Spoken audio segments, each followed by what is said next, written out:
Yo, what's up mga idol? So marami nga palang nagtatanong sa akin kung saan daw ako nagtitinda. Dito kasi sa amin, puro po subdivision. Ayan po, kung napapansin nyo, wala pong katao-tao sa labas. So ang pwede po nating mabintahan dito ay yung mga bahay-bahay lang po talaga mga idols. So napakahirap pong magtinda dito kapag wala kang mga suki. Mabuti na lang, marami tayong suki dito. Kasi yung mga customer natin mga idol, kapag makabili sa atin, so talagang babalik-balik sila. Kasi wala naman tayo ibang pwedeng pagbintahan kundi sila lang.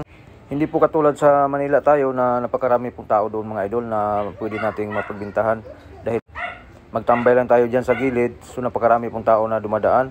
Ang pagbinta kasi natin sa ice cream mga idol, hindi po pares-parehas yung araw. Minsan kasi may araw na matumal, may araw din na malakas. Kapag malakas naman yung bintahan, alas 4, alas 3 mga idol, ubos na po yung ice cream natin.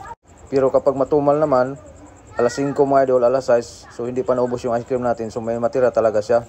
So marami nga palang nagtanong sa akin kung anong gagawin sa ice cream kapag hindi maubos. So kapag hindi maubos yung ice cream natin mga idol, so wala pong problema dahil yung ice cream natin hindi po nasisira talaga yan. Ang gagawin lang natin dyan, lalagyan natin ng panibagong yelo at asin. Kapag tumigas na ulit, so pwede na naman natin itinda. Ang ice cream po kasi mga idol, hindi po yan katulad sa mga scramble, yung mga taho, kapag hindi maubos, talagang masisira talaga siya. So ito po yung kagandahan dito sa ice cream na negosyo mga idol dahil wala talagang lugi ito. Basta masipag ka lang magtinda, so kikitang-kikita ka talaga. Lalong-lalo na pagka tag-init, so perfect na perfect talaga yung ice cream natin. At marami nga palang nagtanong sa akin kung magkakaano yung ice cream natin.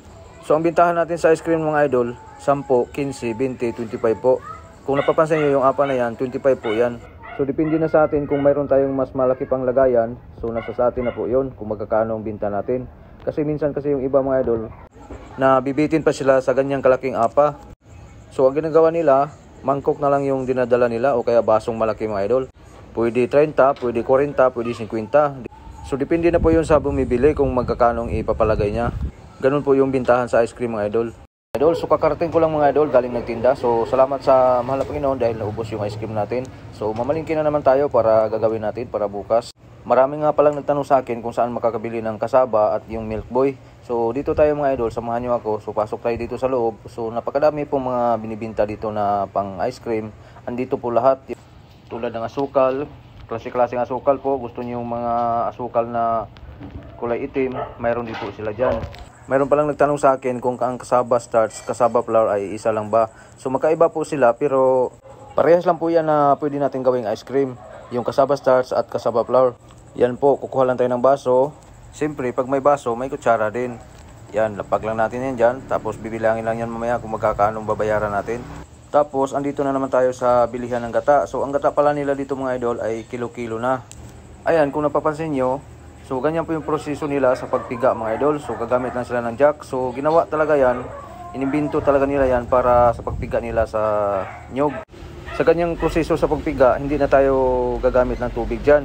Depende na lang kung lalagyan mo ng tubig, yung pangalawang piga mo, pwede rin. O diba, napakadali na lang yung paggawa natin ng ice cream ngayon dahil hindi na tayo mahirapang magkayod ng nyog at magpiga.